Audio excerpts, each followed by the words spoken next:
Welcome to The Show Off, the podcast where we make each other sit down, shut up, and watch episodes of our favorite TV shows and then explain, or be forced to listen to, why it's top-tier television.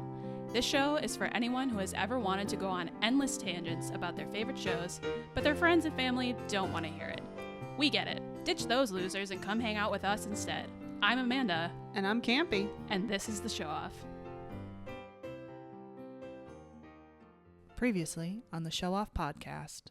Episode 8. Episode. Penultimate episode. Follow me, my friend, to glory at the end. Is there like a final trial that Like for everyone? that just tests Everyone them all left? as a coven rather than as individuals? Perhaps. Jen is gonna, after all of this is over, Jen's gonna start her own coven and be more successful than ever. Ooh, you think Jen makes it out of the road? Yeah, Okay. unless they all die because death comes for them all. Right. Are we getting Tommy back at the end of the road? Well, if Tommy's dead, then that would imply that reuniting with Tommy would mean Oh, he was dying. Billy dies. He's real powerful. Yeah, so I guess he could be like his mom and like be like, hey bro, I don't have to construct a fake reality in order for you to exist. You're just here now. So I could see that being the cliffhanger though. Of like, hey Sure. Billy, this is a possibility for you, but Right. you And still he have has a to go journey. off on another journey to find. Yeah, and then Agatha.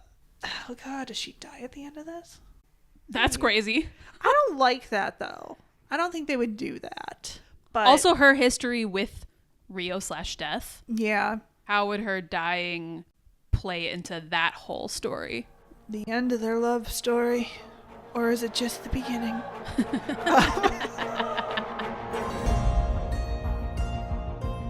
Okay, we're recording already. I should probably Yeah, we should test it. Okay, holy fucking shit, you're monetized on YouTube. Yeah. That's amazing. Yeah. Oh, I gotta check my snap. Yes. Yeah. I sent. Well, so this happened on the 2nd, January 2nd. So literally at the top of the year.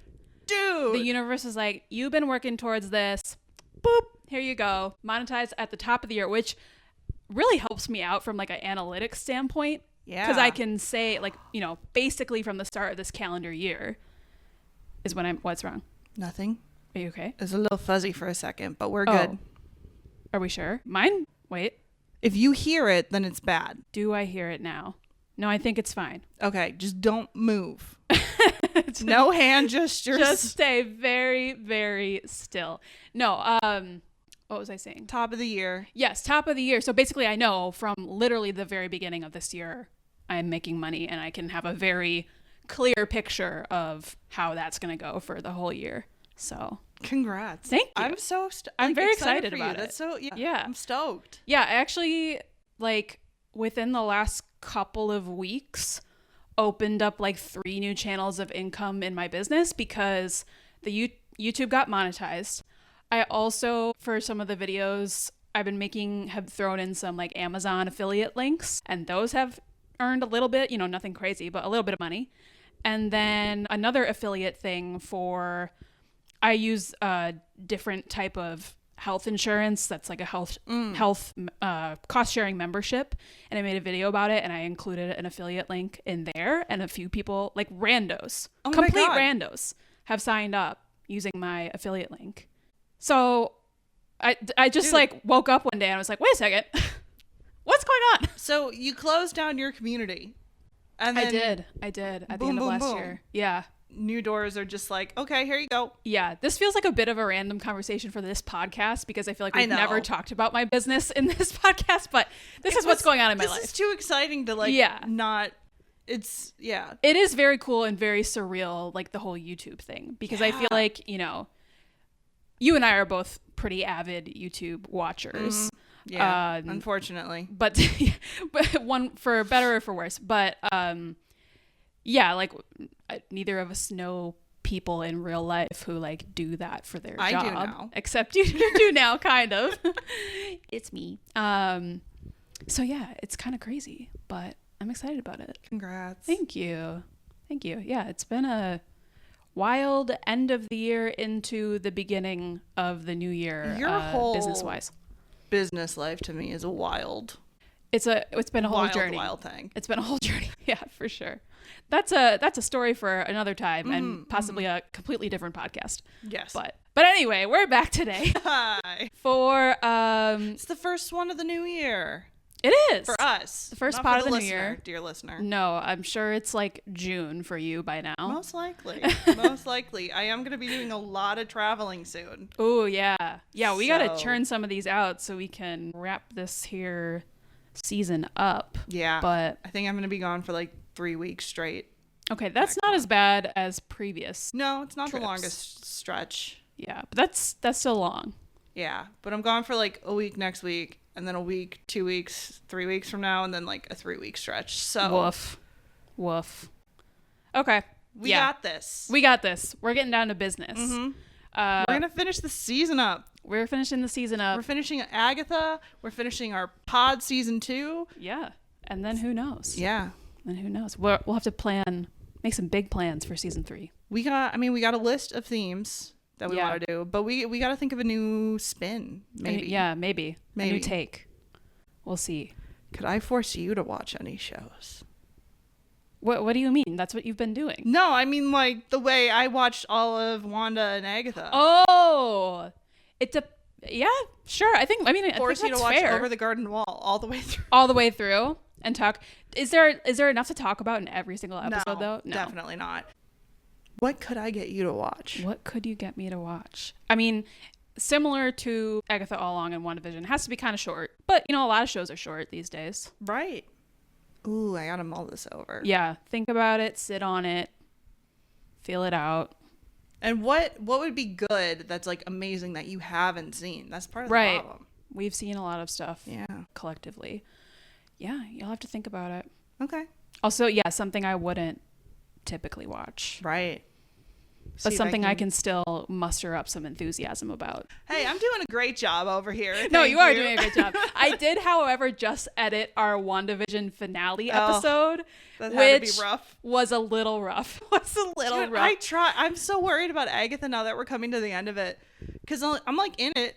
I'm Yeah. in it, and I was in it for Wanda, and then it was that last episode of WandaVision Just where I was like, tanked. I fucking hate it. It just tanked. Absolutely. And I'm really scared that Agatha's gonna do the same thing, because this is how every Marvel goes for me, where it's like I'm so in it, and then at a certain point there's a turning point where I'm just like, I hate this now. Yeah, I can tell you that like the way the show ends is not the same as WandaVision at all. I mean, that doesn't really give you much information, but like it's definitely a different structure Okay. for these last 2 episodes. I would almost call this a 2-part finale. Awesome. So, Yeah. it's gonna be different. I can say that. Yeah. At And least. I would like to defend myself real quick here, just before we transition. Explain yourself. I do not hate all of Marvel, for the record, okay? I do not. This is not just me like, I hate Marvel because it is Marvel. No, the original Iron Man is a fantastic movie that I will stand for a lifetime. True facts. I love it. I love it so much. And I was so stoked for Marvel movies after that. I was like, yeah, fuck yeah. And then after that, I was like, they all suck because they're all trying to be Iron Man. They're all trying to be this thing that kicked it off. And I get it. And then Guardians of the Galaxy was that spark of hope again for me, because that first one was so good. And I was like, yes, okay, they're doing a thing again. They got a voice that they're going to stick. Right, it was different. And then it became like everything else, or everything else started trying to become like Guardians. Yeah, I mean that there's a whole conversation there that we don't need to have right now, but yeah. So it's like anytime one of the Marvel movies actually stands out because it has a unique voice, because the studio is like, oh, we'll see what happens. That's when I actually like it. Yeah. And then they're like, oh, well, that works. So now we're going to do that again every single time. And I'm like, I think that's why you would like Thunderbolts, which came out last year. yeah, I'm so jaded though. So I'm so Yeah. afraid to watch anything, because it's also like, okay, well, that's a time sink. I don't blame you. Would you watch it for Florence Pugh? Who's that? Okay, never mind. I thought you would know her and love her, as I'm most of the sorry. world does. I'm sorry. That's okay. So, Julia Louis-Dreyfus is in it. oh, I do love her. She plays a bad guy. I love her. I would watch it for her. Yeah, I knew you would. Okay. And so, yes, to summarize, I don't hate all of Marvel. Yeah. And I'm very open to being surprised. Yeah, hopefully Agatha last couple episodes will. I hope. I Buck the really trend. hope. Because I love Catherine Hahn. Yeah. She's doing awesome. She's chewing the scenery. And then The whole cast. They're all great. So Yeah. I'm really hoping they stick the landing for me. Right. Because this is, This is all about me. We have a lot riding on this, Yeah, honestly. yeah. Like our whole The friendship. studio, you and I, yeah, exactly. You and I, like. Okay. Quick synopsis of where we've come from. So we just watched episode 7 last week, which you loved. Was Lilia's kind of time travel episode. Oh, that episode was so dope. Which was very unique episode among the season. Also very interesting kind of take on a time travel type of situation. Yeah. Which you and I are no stranger to that sort of storyline. And we had some big reveals. Can I just say, I don't think I've ever seen a time travel thing that's quite like that, where mentally she's living unchronologically, but physically she's living chronologically. That's Exactly. fun. It's very fun. It's pretty wild. Very new. Yeah. Yeah, it feels like something you could make an entire TV show out of. Yeah. And they were like, let's just zero in on this one episode. I love that. For sure. So, yeah, and we got the big reveal that Rio is Death. We did not see her collect Lilia's soul at the end when Lilia died. No. But I am now firmly of the opinion that she didn't actually die. I mean, she did. That is her death. okay. But mentally, she was back to being a kid again. I like this. I think they leave it to your interpretation. I think it right? is supposed to be to your interpretation Yeah. ambiguous, but I am firmly in the camp of no, there is no ambiguity. She saw her death. She saw it coming, but now she's back to reading tea leaves. Because that's sorry, I'm going on a tangent, but that was the whole line where her teacher was like, you just tell yourself a lie. Like, you're good at tea leaves. You're So bad I at think tea leaves. up to that point where she was like, I'm bad at tea leaves. I can't read tea leaves. She was. And then she finally like let herself see the whole future, including her death. And now she's good at tea leaves because she's moving she's in the wrong time. You know what I'm saying? Her time is out of order. So Yes. when she thinks she's bad at tea leaves is because it's before she got good at tea leaves. And she And thinks by the she's end- bad at tea leaves at the start of that episode when she's older Lilia that's about to die, which means she still has time to get good at tea leaves. That's my I'm drawing the line in the sand. Okay. This is where I stand. Okay. I like it. I dig it. I support it. Yeah, fantastic episode. Who do we have left? We have Agatha. We have Teen/Billy. We have Jen. And Maybe Rio. Alice if she comes back from the dead. Right, but as far as we know, she's dead. dead. Am I missing anybody? It's just those 4. Well, the Salem 7 are dead. So yeah, Lilia took out the Salem 7. Yeah, so we've really whittled down the cast. We have significantly. Yeah. So is anyone going to die in this episode, Camps? No. Episode 8. No. No. Okay. Pretty firm prediction there. Anything else you want to say? Any other wild cards you want to throw out there? We have Agatha, Billy, and Jen left. Yeah. Are we doing another trial? Right, because like You know? that's It's like, the where one are thing we at I've this been point? going back and forth on. I'm like, does Billy count as a member of the coven Right. or not? Because if he does, then it's his trial.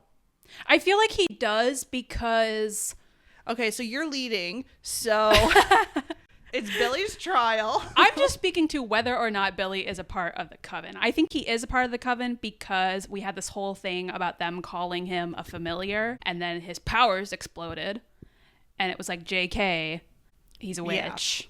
So therefore, Yeah, so I guess he's on the it's- road. Yeah, we're not done with we got 2 episodes left. We're not just gonna be like, okay, we left the road. Now Right, what? peace, 2 bye. episodes of sunshine and Yeah. joy. No, it's the final trial. this is the final trial, not the next episode. This is the start of the final trial. Okay. Yeah.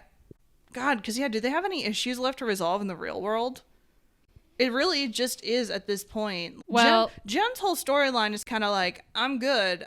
I just need to coven. You two get your shit together, right? And I guess Well, Jen Rio. needs her power back. Jen needs her power back. Remember, she was bound True. by that weird guy. Yeah, but I feel like regardless, like she's found her strength. She's got some of her confidence back Yeah. and some of her skills. Yeah. Yes, for sure. So I guess like I'm not worried about Jen and her storyline. Jen makes it out. She makes yeah, she's good. Okay. She's good. She's solid. Lilia said she's the path ahead. Yeah. Oh, she did. Mm-hmm. She so did. Yeah, we got all Lilia's little isms for everybody coming true. Yeah, I know Catherine Hahn's got to hit the deck at some point. Yes, she's got to hit the deck. That's true. That's all I remember. What did she tell Billy? I don't know if she told him anything specific. Yeah. She just gave him his little book back. And he She was did like, how did you say get that? And she was like, magic. Magic. She did say something when she was doing his reading, his tarot reading, about like reuniting with The sun. Yeah, she pulled Yeah. the sun card, which is about reunion. Mm-hmm. She also pulled the magician card for him. Yeah. But, you know, it's like, yeah, he's a Which powerful like making his own realities.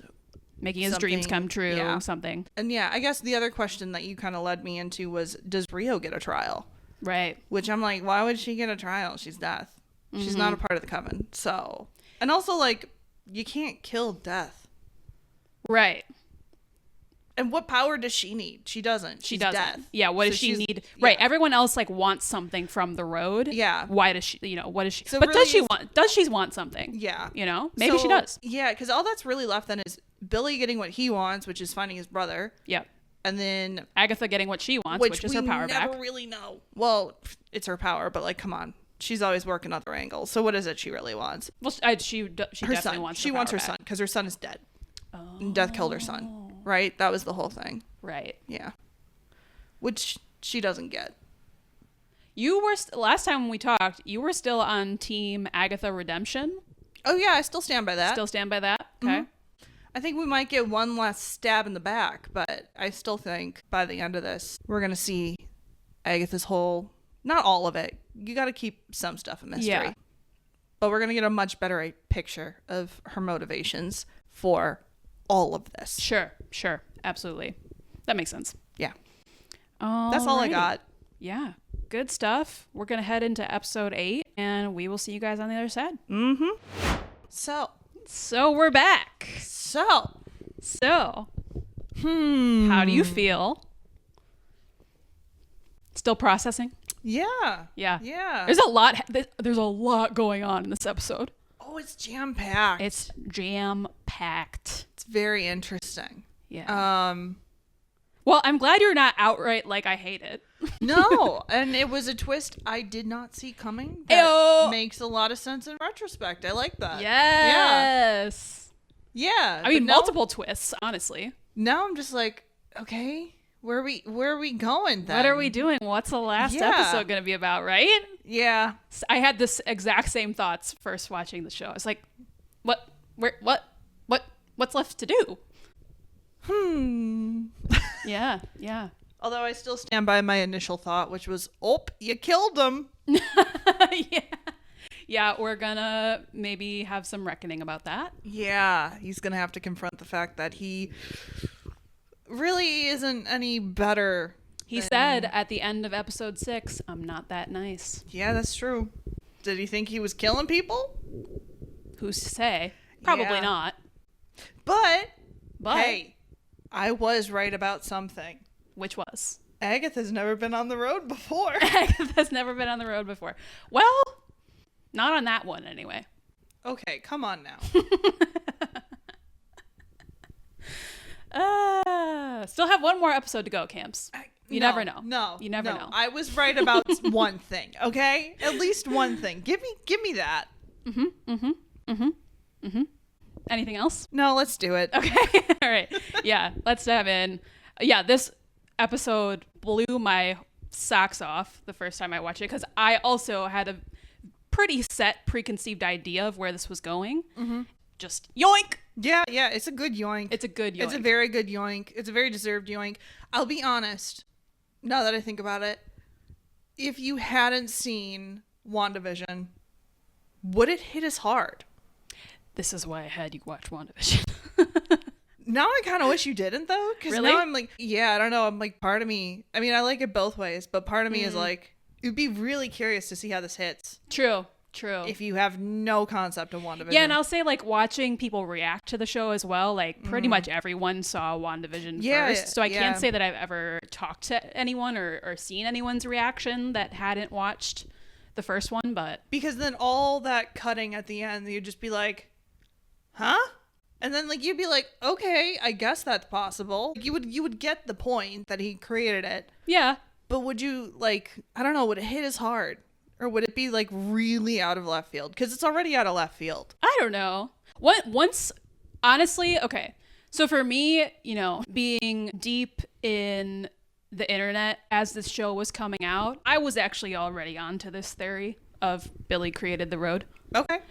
And like, I was only finding things to confirm that up until it was actually revealed. Okay. And like, especially when they do the little flashback sequence where they show Agatha, you know, putting the pieces together in her mind and saying little bits and bobs here and there to allude to that. When you watch the show with that already in mind, there's even more of them, like throughout, of like little allusions to the fact that he's creating the road. Like, I think in episode, Agatha says something, oh, they're trying to summon Rio to replace Mrs. Hart. And teen Billy says, people can't be replaced. And Agatha just looks at him and goes, can't they? And that was an allusion to him getting the new body. Yeah. Because she knew who he was at that point. But anyway, there's a bajillion allusions to Billy being the mastermind creator of the road. And yeah, I guess I don't know where I was going with that, but there were some people clued in if you were deep in the interwebs. Yeah. There's enough breadcrumbs throughout. Okay. Yeah. Okay. So I think in that sense, also I think in the sense of, again, it's finally the idea of Agatha all along. Agatha knew that this whole thing was Billy's creation, and she knew how that was possible because he's the son of the Scarlet Witch and has the same power set. And so, you know, if you kind of come back to like, that's kind of the real point, it's not necessarily that Billy created the road, it's that Agatha knew the whole time that Billy created the road, and she agreed to go on this little jaunt anyway to just see what would happen. Yeah, I was like, to what end? Exactly.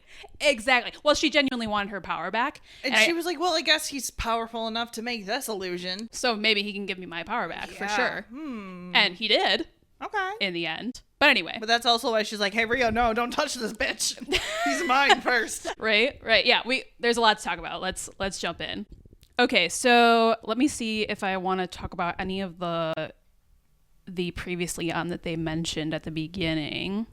We do get a clip in the beginning of the first confrontation between Agatha and Rio in the house in the beginning, where she says, well, why don't you take my power? And she's like, that's cute, but you know that would kill me.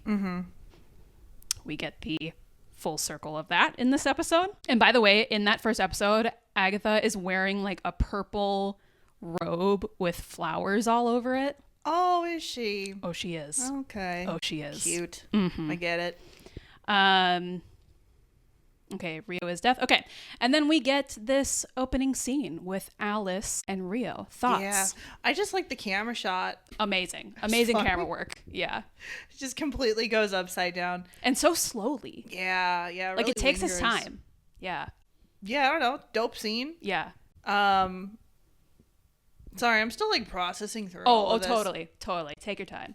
Going back to that shot as well, I really like, how slow it is. And then, I don't know if you felt this, but it feels very disorienting when you're doing a shot like that. And it's slowly going over her body and almost feels like you're going, I don't know, over the top of a roller coaster or something. Yeah. You're getting turned around. To be that out of body feeling, which is appropriate. Exactly the point, because she is no longer in her body. Very good. I was surprised that I wasn't surprised by how she was like, no, I need more time. That's not fair. You were surprised by that?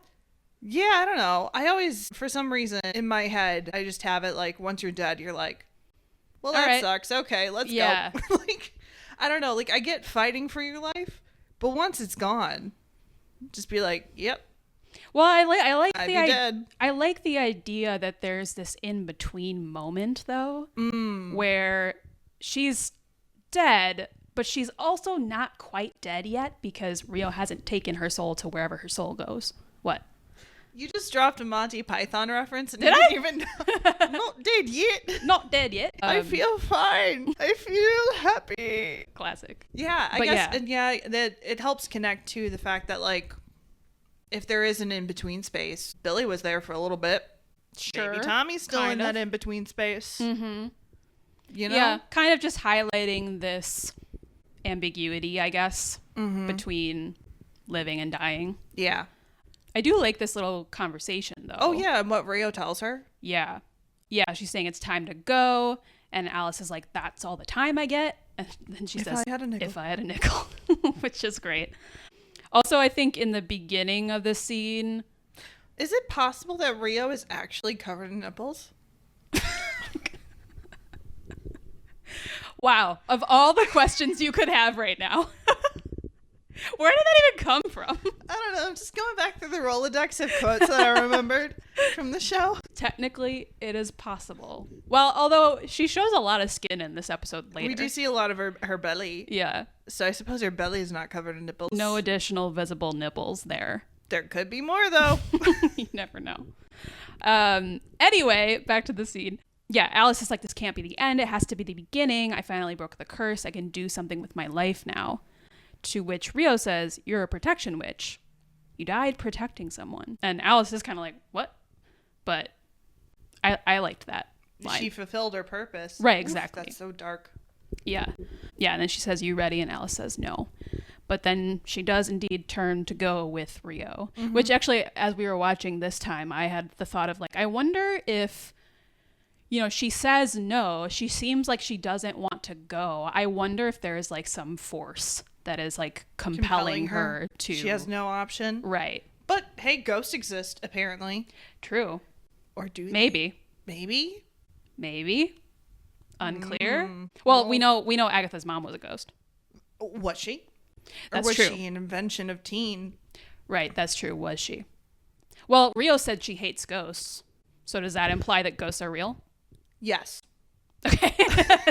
Definitive yes on that one. Cool. Okay, Cool, so cool. yeah, so people do have a choice then. Or like, right.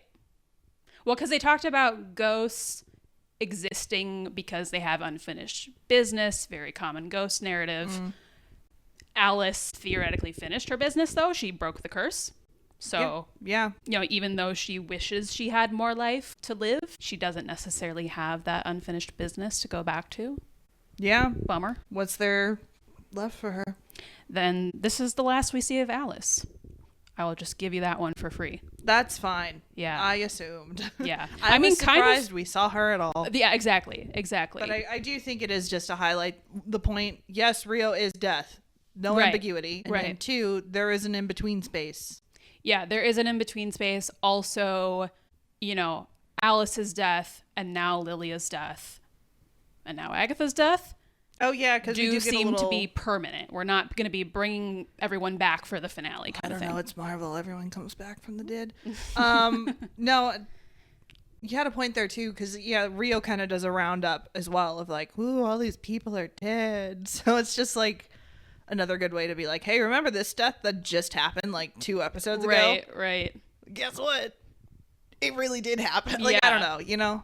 Well, and I think a lot of people were thinking too of like, is there some kind of happy ending for the coven here where like if we pass, you know, if we get to the end of the road, Yeah. is there an option to bring everyone back? And I feel like this was kind of like, no, Nope. which I think is earned. Yeah, very motivated scene then for several reasons. Right, for sure. Okay, moving on. Jen is screaming, crying, banging her fists on the wall, screaming Lilia's name, but Lilia is gone. Billy comes back, asks what's happened. Lilia stayed behind, and then like the wall sort of closes over, Yeah. or the Iron Maiden or whatever it was, like vanishes and it's just dirt. right, turns again. into the dirt wall of the tunnel. So we get that, and then we go out to see Agatha. And Agatha is running. She's gone. First of all, she's gone. She wasted no time. She wasted no time. She got the hell out of there. Yep. She does not know as of this moment that Well, Lilia is dead. Yeah, or that Lilia sacrificed herself to stop the Salem 7. Right, which she's about to find out. But I found this really interesting, especially the first time I watched it. Like, she is out of her mind scared running right now. Well, if you think about it in a weird way, Teen's kind of taking them out one by one. True. And she knows. She does. But I think perhaps more relevantly, Rio is floating around somewhere. Yeah. And she also has the power to kill people, or does she? It's very ambiguous. I don't know if she actually can kill anyone. No, she can't. Yeah, I don't think she can. I think the reason she... Because otherwise she would kill can, Teen. For Agatha, maybe, is because it does sound like they struck a deal. Right? Sure, maybe. Like, Agatha is in her debt. Well, but then that leads into this conversation we're going to have. Okay. Let's have it. Agatha's freaking out, but then she comes across Rio. We get this excellent the little full body shot. Dirt swirl. With a dirt swirl on the ground. She's just standing bare toesies in the dirt with her hands outstretched, feeling the power. Just gal things. Just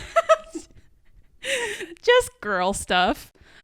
But I love also, like, we've seen now one of Rio's at least preferred powers is wind. So there's always kind of wind swirling around her, or like in the very beginning when she busts through the door of the house and then she throws Agatha against the wall, that was wind. There's now some debate to be had back in episode 4 when Teen was thrown through the window. Was that Rio? Was that the demon, or was that Miss Rio? Because that was wind. Anyway, that's one of her powers that she likes. So we got the little wind swirling around her is the point. Oh my gosh. Sorry, I'm like ADHD ping-ponging today. If Agatha struck a deal, was that deal... Because you brought it up, okay? You brought up the demon trial. And they're in that booth and they're talking and talking about the deal that they have. You get your power, I get my bodies. Right. I mean, they don't say it's a deal, but okay, keep going. But that would mean like that would be part of the deal that Agatha struck with her. As long as Agatha is taking Witch's power and taking him out of the equation of life. Rio gets the bodies. Yeah, and Agatha gets to keep living and extending her own. I think So witches are just long. Well, that, yes, but lived. that makes me wonder how far back, like, is this power that Agatha has to siphon not innate, but a gift from death? No, it's her innate power. It's her innate power. And then she made this deal with death. Excuse me, I'm going to keep going. Keep doing. It's wrong, but keep going. She made this deal with death, and that's why her coven was like, nah, bitch. You die now. And that's why they tried to kill her. You know, that's very interesting. I like that. And then she was like, fuck, I don't know what I did. And please, don't do this. And then she gets a taste for it and she goes, oh shit, that's pretty good. Look at how powerful I am now. Yeah. I don't know. Just saying. Yeah. Just saying, because she's a covenless witch starting at that point. The point her coven tries to kill her. I think I'm spitting here. Anyway, let's keep going. Something. Let's keep going. Okay. So yes, so we get the full body shot. She's got the crown. Mm-hmm. She's in her green outfit. You know, she's looking great. She's looking awesome. And she says, "Your coven is shrinking. First Alice, now Lilia. It's nice she took the Salem 7 with her." And this is where we get a shot of Agatha here, where she is realizing that Lilia died, like she didn't know before. I don't know if you caught this. Oh no, I wasn't even thinking about that. There's some nice expression work from Catherine Hahn here of like just a little moment of like surprise, and then she just kind of like closes her eyes like, oh. Fuck. Yeah. Well, and like I think she genuinely liked Lilia. Yeah. I think she says it later that her money was on Lilia. Yeah. But then she's also like, God damn it, Teen. Right. So I like that like little expression. No dialogue, show don't tell. Mm-hmm. She seems to regret Lilia's death at least a little bit. But it's nice you checked the Salem 7 with her. The bodies are really piling up just like you promised. Did you doubt me? I did. I thought there'd be a trick in there somewhere, and there was. You were distracting me from him. You're a big girl. I knew you'd figure it out eventually. She's being very like squirrely. Yeah. And this is where we finally find out what Rio wants. He is an abomination. Yes. He is disrupting the sacred balance. Now, hang on. Thoughts on this? You spoiled something there. Did I? Yes, you did. Because you said Rio possibly threw him through the booth, So? which means she would know. So how was Agatha distracting her from him this whole time? Well, I guess then maybe she didn't. Are you suggesting that Rio's got no beef with... Oh my God, what's his name? Billy. Thank you. But Billy's also got Tommy. He's got both. She is trying to prevent both of them from returning to lives that they were not given by the circle of so life. she just hates apparently. them both. Yeah, she says they're disrupting the sacred balance. Yes. We don't know what rules they're breaking or what cosmic balance she's trying to preserve, but that's what her motive is. Yes. As far as we know. Anyway, keep going. Let's go. Yeah, some real good dialogue here. Yeah, he's disrupting the sacred balance, and I know how you feel about him. Agatha, of course, immediately tries to deny any of this. Oh, please, I've known that kid for 2 minutes. Rio just says, I watch you, Agatha, just as closely as you watch everyone else. Ooh, that's tasty. That's a tasty line. And then, and this is where you started devolving a little bit, this walk with another woman's son on a road that doesn't... And I was like, what? Stop. What? On a road that doesn't what? And then I missed the dialogue and you had to go back. Cue me just like cackling. Because I'm just like fixating on this. And yeah, you're just laughing in the corner. So Road that good. doesn't what? And I was like, doesn't go anywhere? This walk, well, like this whole line, this walk with another woman's son on a road that doesn't exist. exist. I mean, now we know kind of exist. Yeah. Okay. She says, stop. Rio says, no one in history has had special treatment like you. You call what you did special treatment? You gave me nothing. You took. And Rio says, and that's usually your move, right? Taking stuff. Why do you let them believe those things about you, huh? About Nikki? I find it interesting that she uses his name here. Yeah. And his, like, nickname. Not, like, about your son. No. Well, that's About because, Nikki. Death is acquainted with him. Yeah. Yeah. Yeah. They're on a first name basis. He's dead, That's how it is. Which, again, proves my theory that everyone tells the narrative of Agatha. So I was right. I was right. No one actually knows. Right. Why do you let them believe those things about you? Totally. About Nikki, Agatha says because the truth is too awful. And she looks gutted by this. Still, it's been however many hundreds of years. So, very interesting conversation. Yeah, and a lot of great acting, and there's more to come. Okay, then back to Billy and Jen. And this is interesting because Billy's saying Lilia wanted to stay behind. She chose it. You're sure? Almost like he's subconsciously making sure that they're all getting picked off one by one. or that he's trying to like relieve his own guilt. Yeah. Subconscious guilt of like having paused this. He's like, she chose it. Yeah. Right? Yeah, She chose it. And Jen says, yeah, she did it for us. And we just get a little explanation of Rio here. Green Witch is with a capital G. Greencraft is about the cycle of all living things. Growth and decay and constant flow. It makes sense.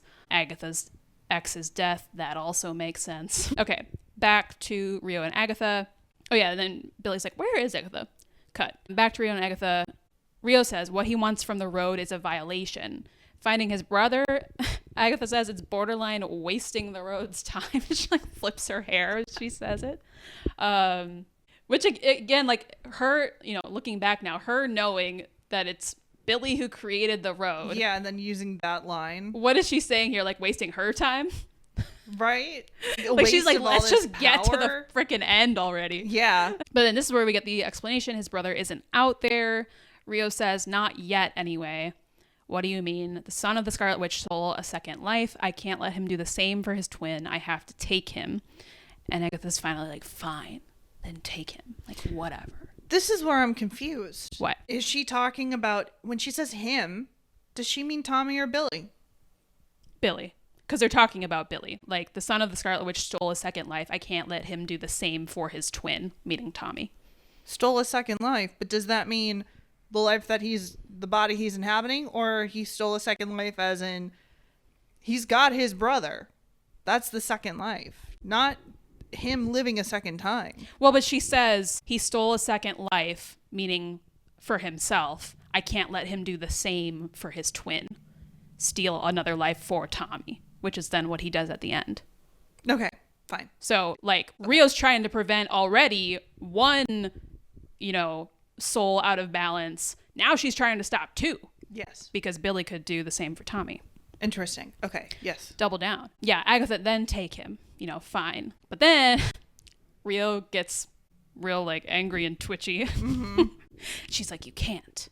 I love this turn here from Agatha of, like, she's just like, fine. What? Like, she's so tired. She's so over it. She's like, just do it then. And then she gets a whiff of, like, weakness. And she goes, wait a minute, there's an angle here. And then she points at her and is like, weakness or opportunity? Weakness is opportunity. Both. For Agatha. She says, you can't. If Billy is killed, he'll reincarnate again, and then you'll lose him. You need him to turn himself in, more or less. I can arrange that. I can get him to the finish line and deliver him to you. Were you surprised by this at all? No. Okay. No. Part of me, with Agatha, part of me is like, she is the Captain Jack Sparrow. In my mind. I will never be over that comparison ever. It fits so well. It's so wrong, but it fits so well. It makes perfect sense. So when she says that, it's like, yes, that could be her being entirely self-serving. Or it could be her saying whatever she needs to say to get out of this moment. Right. Or it could really be her thinking, yeah, I think I could do that. Like, I think I could live with myself for doing that. But we'll see when we get there. Right. Totally. It could be any of those things That's with her. so real. That's so real. Yeah, and it's like you never quite know. Exactly. And I don't know if she knows either. Yeah, that's my It's point. like, yeah, exactly. She's playing the game almost for the game's sake. Okay, so I can get him to the finish line, deliver him to you in exchange for what? And then we get this like real intense moment. If I deliver Billy, you let me go. Because we know from episode 1 that Rio has been looking for Agatha for an undisclosed amount of time. Agatha was using the Darkhold to hide from Rio somehow behind all this, dark magic that Wanda then took from her. So then Rio found her. So we don't know how long some kind of cat and mouse game has been going on between the two of them. Presumably a long time. But anyway, you let me go. Rio's like, you'll eventually die, Agatha, and then I will have to snatch you up. Yeah. And she says, but I want you to stop pursuing me. I want you to stop making my life hell. And when I die, a long, long, long, long, long, long time from now, I don't want to see your face. Oh. So this is what I mean, though. Because, like, if death is a metaphor and death is pursuing her, then her curse is her ability to kill other people the way she does. Oh, there is a whole like, tragedy baked into that's this. like her whole burden. Oh, yeah. That's why her life is a living hell because of death, because everywhere she goes, because the romance and the tragedy here is like Shakespearean levels. Like, they have this tragic love story, but Agatha is constantly searching for power and killing people to get it, and therefore magnetizing death towards her. Death is always looking for bodies and therefore is drawn to where bodies are created. Yeah. Will they ever be rid of each other? The world may never know. We can only hope not. To be honest. I mean, the episode seems a little definitive here. Yeah, we'll see. We'll see. They're together forever now. Yeah, right. Okay. I don't want to see your face. Rio seems shook by this when she lays out this ultimatum, but she agrees. She says okay. And again, some great throw it back to micro expressions. Some great micro expression work here from Catherine Hahn. To me, and I've watched this scene a billion times, to me, she looks like almost a little bit taken aback for a second. Like she didn't expect her to agree so quickly. I'm like, you spit right now. Yeah, she didn't expect her to. I was not paying close enough attention for this. It's a small TV. She didn't expect her to agree so quickly, but obviously she's not gonna take this back. But there is a moment there where she's kind of like feeling some type of feelings and then just quickly puts the mask back down. It's some very subtle, nice work. And then we get back to, oh no, I'm sorry. And then Rio walks away, walks to the edge. Dude. Do you get this now? Walks to the edge of the forest. Yeah. Takes out her knife, shink, and just rips a hole right through it. in the, what would you call this? The backdrop? Yeah. And just slips through it. And like just the little, is so satisfying the way the little like folds of the. I like that it doesn't just seal up either. No, I love that they left it open, but like thin enough that you almost can't, like if you weren't looking for it, you wouldn't know. Yep. Yeah. Because Ooh. when she walked off too, I'm like, that is a wonky ass shot. That does not look good. And then she just drags her knife down, and I'm like, yeah, it's a stationary shot too. Like the camera doesn't move, and yeah, it's very kind of like, what is happening here? Like what's going on right now? And then when she does it, you're like, oh yeah. Yeah. Yes. Yeah. And before, because yes. I didn't know it was Teen that was crafting all of this, it to me, I was just like, damn. I was gonna say, what did you think? She's cutting holes in reality. Yeah. Which she still kind of is. Right. Well, and I do like that, even, again, separate from Teen as well. I do really like that idea. Like the idea that she can come and go wherever the fuck she wants. And here's like a fun way to represent that. Yeah. So it works on multiple levels. But yeah, especially once, you know, we find out later about everything. But seriously, like when me having the theory in my head already of like Billy created the road, as soon as she did that, I was like, yes, bitch. Yes. The road is fake. The road is fake. Yeah, good stuff. So, and also talk about like the meta-ness of her just like cutting the set. Yep. That's so good. That's so good. Okay, back to Billy and Jen real quick. They're talking about how did Agatha and Rio even meet over corpses, I imagine. And Teen says something interesting, which is more proof that Agatha has feelings. Yeah. And Jen's like, that's your takeaway? And he's like, I don't understand your loyalty to her. And he's like, it's not loyalty, it's analysis. Is it though? Is it? I mean, it's both. Yeah. I mean, I think he says that to cover him, you know. Yeah. Cover his ass there. But I really do think it's both, because they're all trying to assess where Agatha's loyalties lie and how she's going to play. Yeah. And he's like the one person that's like, no, she's a human with human emotions. Right. Like, let's take that into account. Here. Totally. Totally. No, that's a good point. That's a good point. Yeah. In response to that, Jen says, oh, look who grew up. But then he turns on her and says, I'm fully aware that Agatha Harkness can never be anything but a covenless witch. Weird that he's so, like, it seems like it's an established thing within the witch lore, I guess. That Agatha's covenless? No, that, like, a covenless witch is a thing.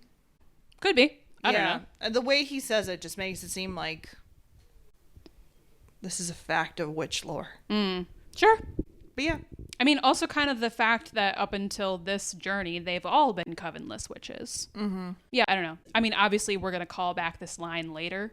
Yeah. So that's why it's here. Yeah. But yeah, he does get a little aggressive about it for a second. And then, of course, Agatha pulls up behind him out of frame and says, ouch. He steps aside to reveal her standing there, which I like it. I appreciate the blocking. Love a character who can just appear out of nowhere, you know? I was like, yeah, where'd she come from? Because they were walking forward and then he turned around. It's very Parker coded. I love it. Time to finish the road. One trial left until the big score. They're walking again down the road. Earth magic with no green witch.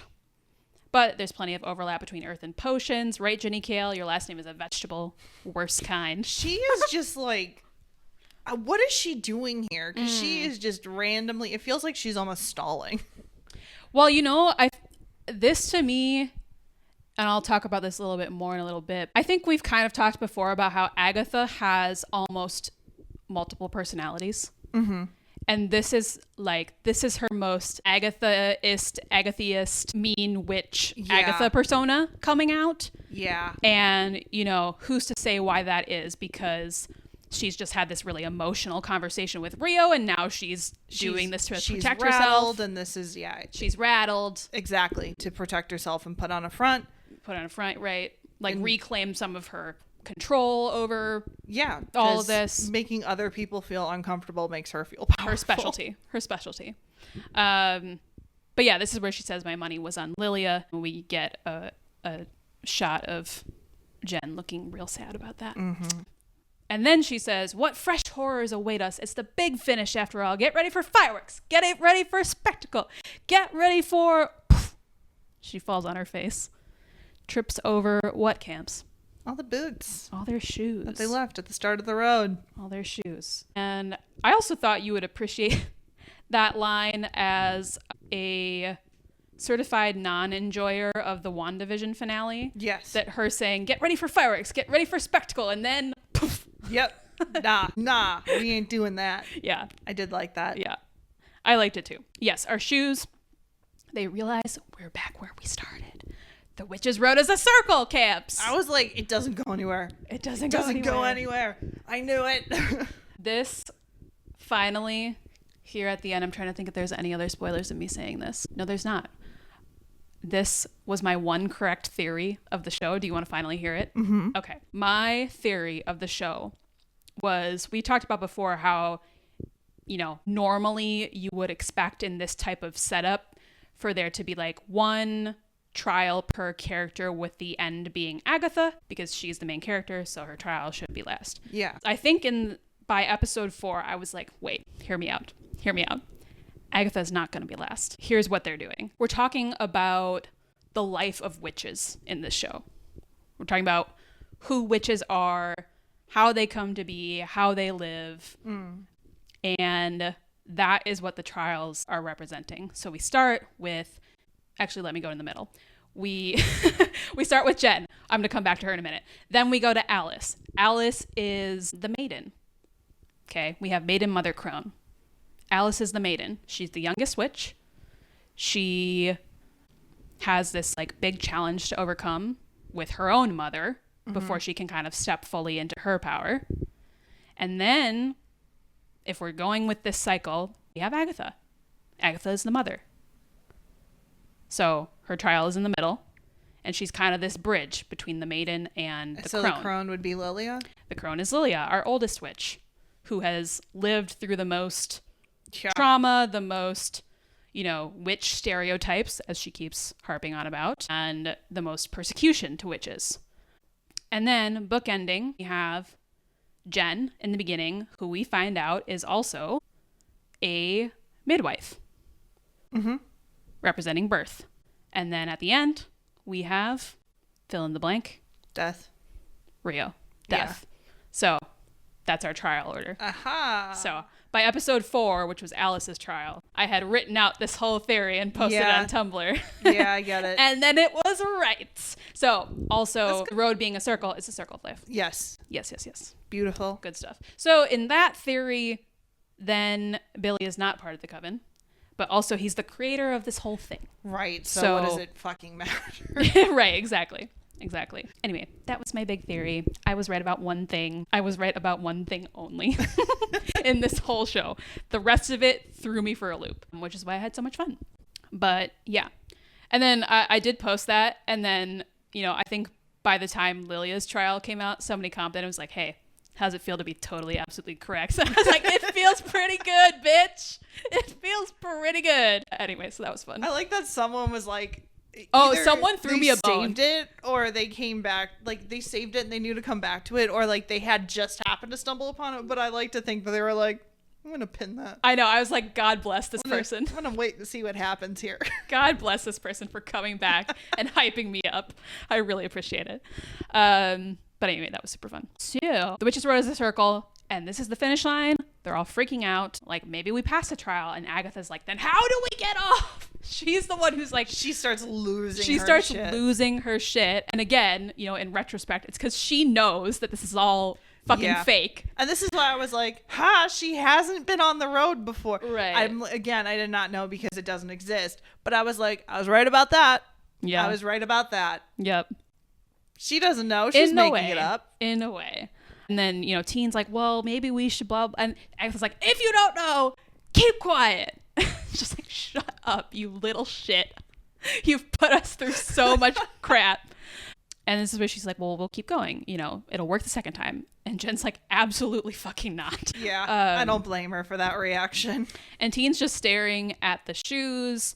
And she says, what are you going to do? Have them bronzed? Which I learned later is something that people used to do with like baby shoes as like a keepsake, I think. Or maybe it was darker than that. Maybe it was like for people who died. I don't remember. Saddest story ever written. Baby shoes for sale. Exactly. New.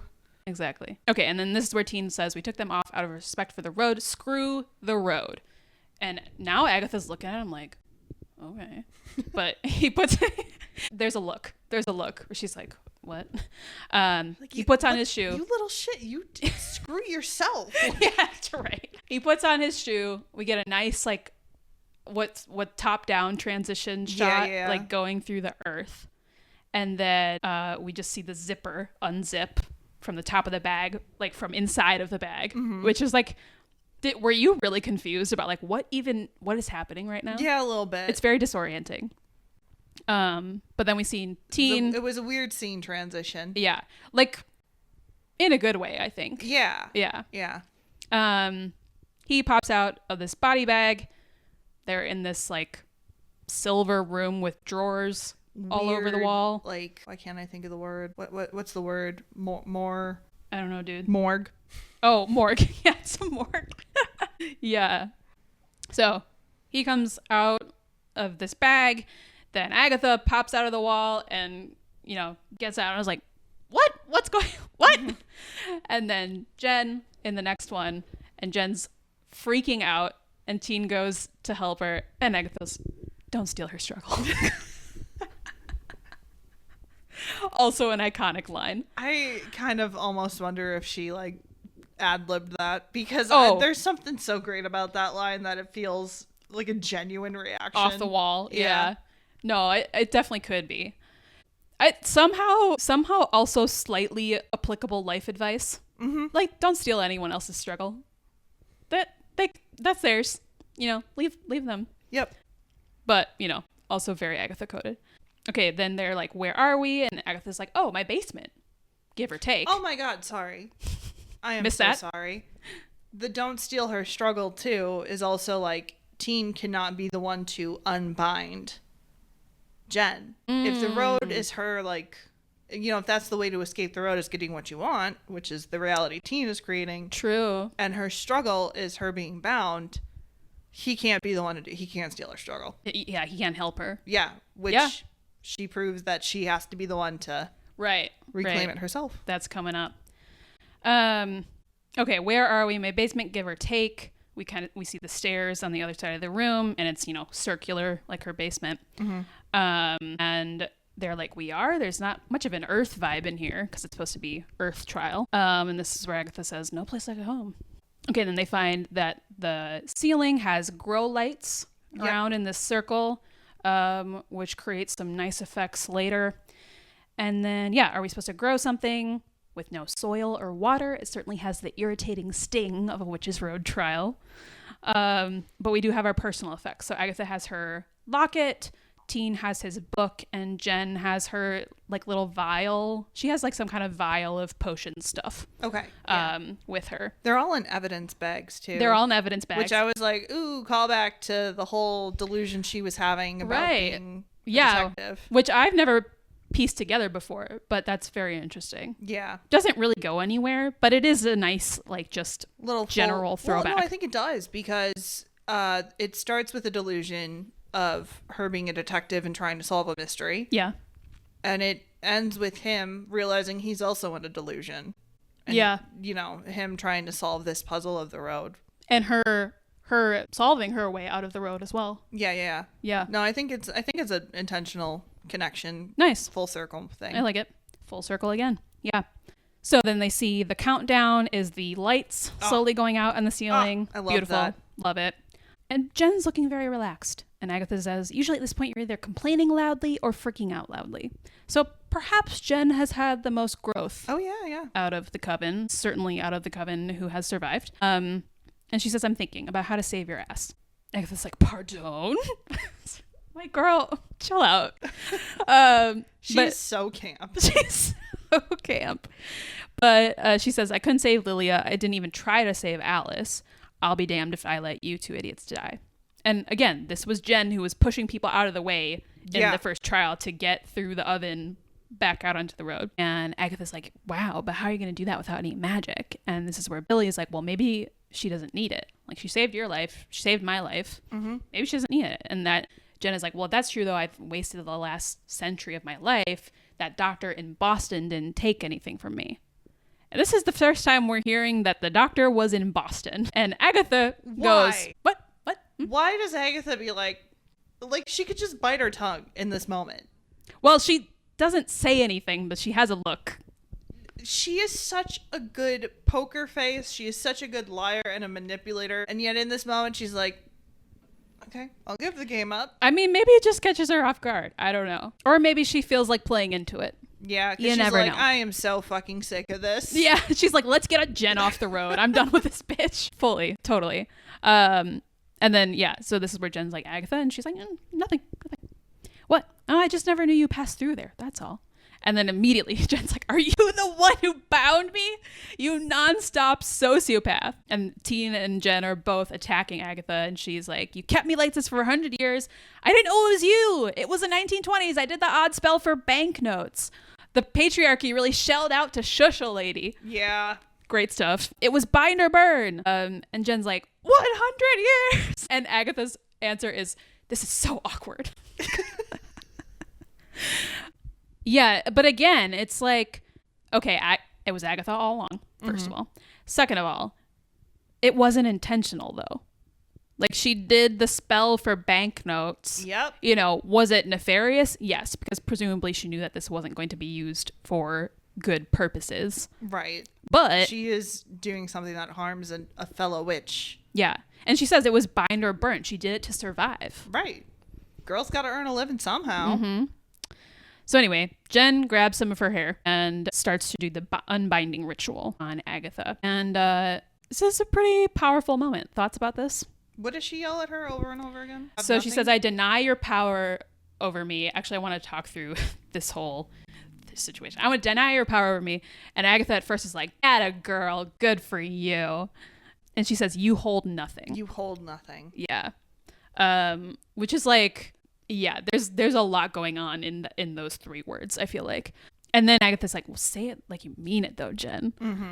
You hold nothing. And then she's like, yeah, well, you hold nothing. You hold nothing. Like, keeps repeating at her. She's getting more and more emotional. And Agatha She gets quiet. gets quiet. Shocking for Agatha. Yeah. Agatha never shuts up.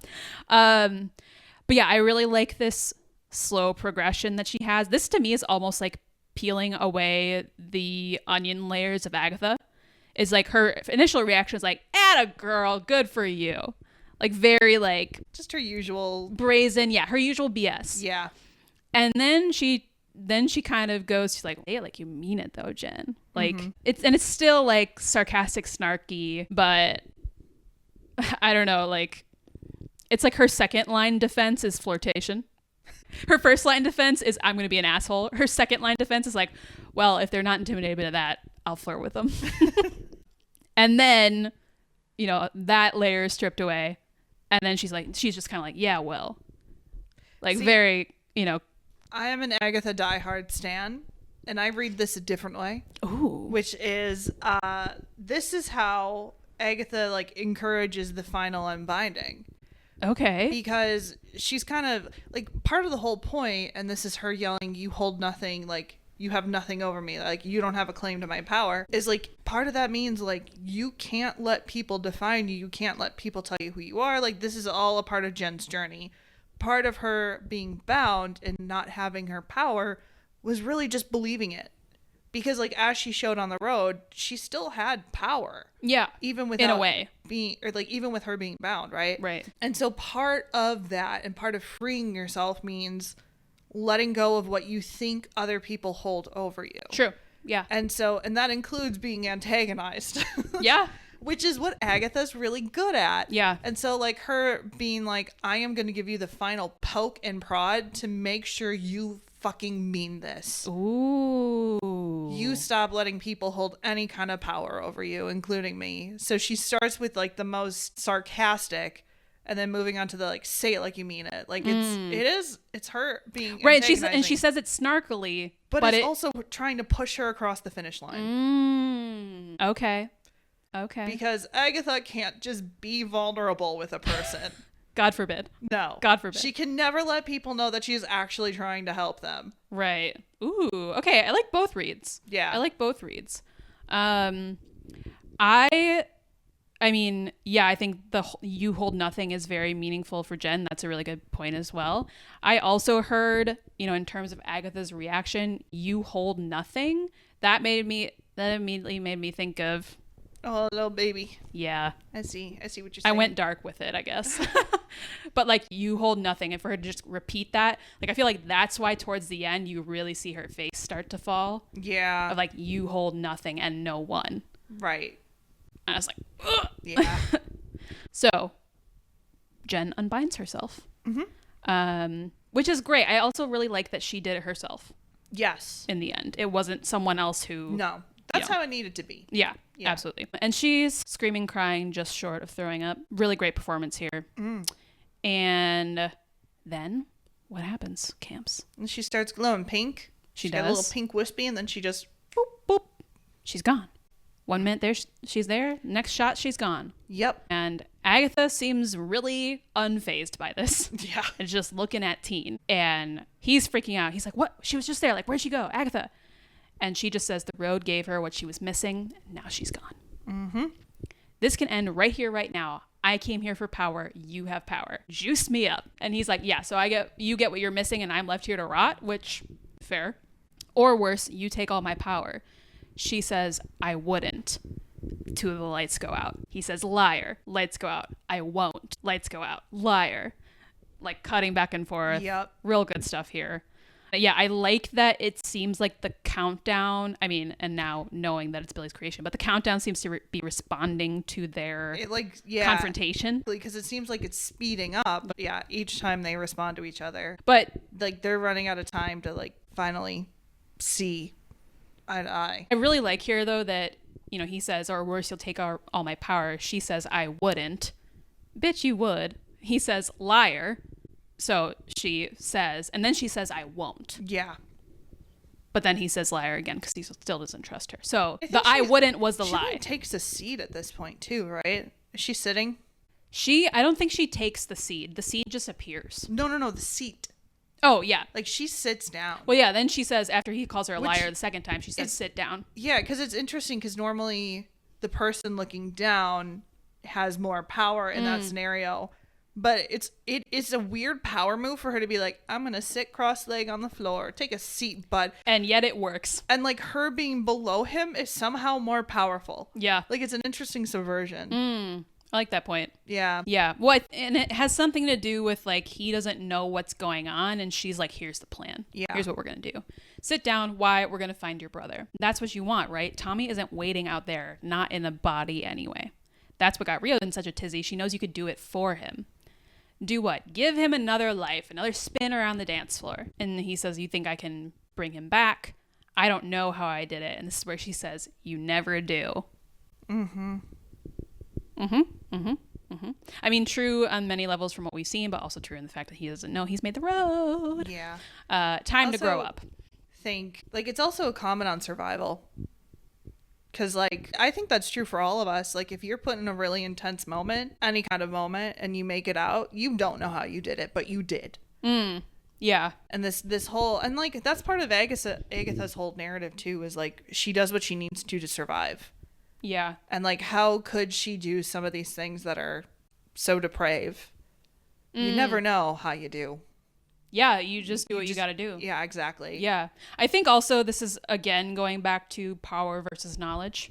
And Agatha holding the knowledge, but not necessarily the power. And all these fucking Maximovs having the power, but not the knowledge. Yeah. She's like, you never do. None of you ever know what you're doing. Sit down, shut up, and learn. Yeah. Yeah. Okay. So... they close their eyes. She's like, tell me about your last moments with Tommy. This is where we get some audio, at least flashbacks to the end of WandaVision. We hear Vision and Wanda's voices. Billy says, I was about to fall asleep. I realize I'm breathing the same time as Tommy.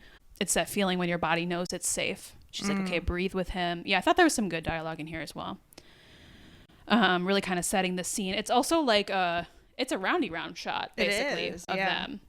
which is really nice. And they go around a few times, but it's not disorienting, I don't think. No. It's slow enough that you're like, it's slow enough that it's not disorienting, but fast enough that you're not bored. And it also helps too that the set is so Circle. monotonous. Yeah. So you're not being like, it's not like a Michael Bay shot where True. Very true. it's just chaotic. Right. We're very much just focusing on their faces and Also, acting. just a quick comment too on the costuming in this scene is Please. so neutral. Oh, yeah. I didn't even talk about that. They're like wearing big Smocks. shirts. Yeah. But it's a very grounding kind of costuming too, where there's no individuality between them at this point because they're all dressed the same. There's no fancy makeup. Right. It's nothing. It's a very vulnerable, Actually, yeah, really good point. Exposed kind of costuming because there's no flair. Yeah. And like they're all equal in death. Like they came out of these body bags. Yep. This is the end. This is the end of the road, metaphorically and literally. Agatha is guiding Billy through this, him reaching out to Tommy. And then, she's saying, you keep breathing. Even if you can't hear him, you don't have to open your eyes to know how close he is. You breathe for yourself. You breathe for him. You breathe for everything he is. You hold it all inside of you, but it can't stay there. You can't keep him. Keep your eyes closed no matter what. She, grabs his head. Where does he go? I don't know. Find him a place. It's black. There's nothing. We get like these, I don't know, like interstellar type of like the space between worlds sort of shots. But then he sees a scene of these boys I think playing in the water. lights too sorry, before you get into Yeah. that. I think the lights too, I don't know if they've already sparked or they do spark at one point, which again is kind of hinting at like he's the one in control of this scenario. So even though it's a countdown, he's allowed to break the countdown. You mean the lights on the in ceiling in the room. Yeah. Counting down the clock. Yeah, they do kind of pause at one point. Although I think as they're doing the roundy round shot, a couple more of them go out. They are going out, but there is a moment where they like spark and flash. Sure. It's hinting at him. His being the one power. that's holding Yeah, up the totally. whole illusion. Yeah. Okay, yeah. So the scene with the boys in the pool. Yeah. So he's like describing the scene. There's a boy. He's afraid. Agatha's like, oh, but he has you with him now. I can't find a place. Don't give me that. 120 bodies empty out every minute. Love that she knows that fact. Mm-hmm. Find one. It's underwater. There's a boy. It's a prank. They tricked him. He's going to drown. It's a bad place. She says it usually is. And the people, the family, there's no one to love him. He's got no one. Agatha, am I killing this boy so my brother can live? Yeah. And then big crack in the ground. He's also gone from the road. We see a shot of the boy in the water coming up for air. And then, we slowly get pan around Agatha. It's quiet. The music here has been going off the whole time. It's amazing. And she says, no, Billy. Sometimes boys die. Woof. I knew she was going there with that line. Yeah. Yeah.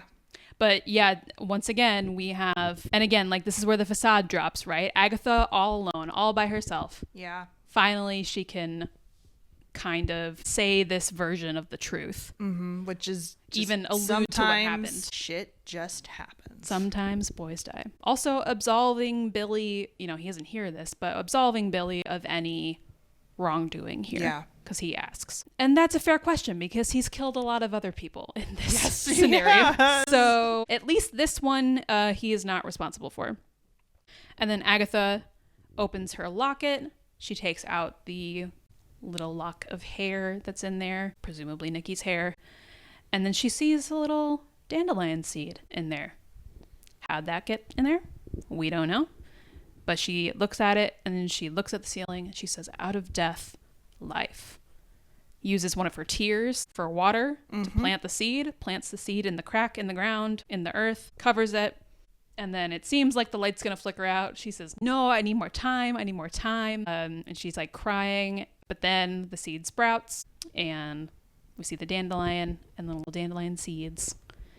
And then she gets up. All the lights go back on. Yay, we've won, except the whole ceiling starts coming the down. whole ceiling starts coming down. And she's like, what?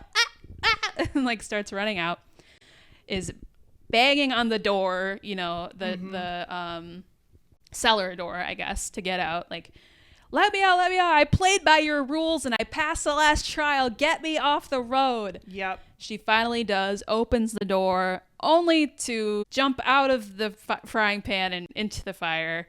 We got full, like, tinted green, tornado kind of vibes happening. The wind swirling around. Very Wizard of Oz. Very Wizard of Oz. Thank you. And then we hear Rio do a real cackly cackle. Mm-hmm. she's just perched on the roof. She's just sitting there. I love it. Just sitting there in the full getup, Congratulations, my love. I'm sorry I didn't have a ribbon for you to run through.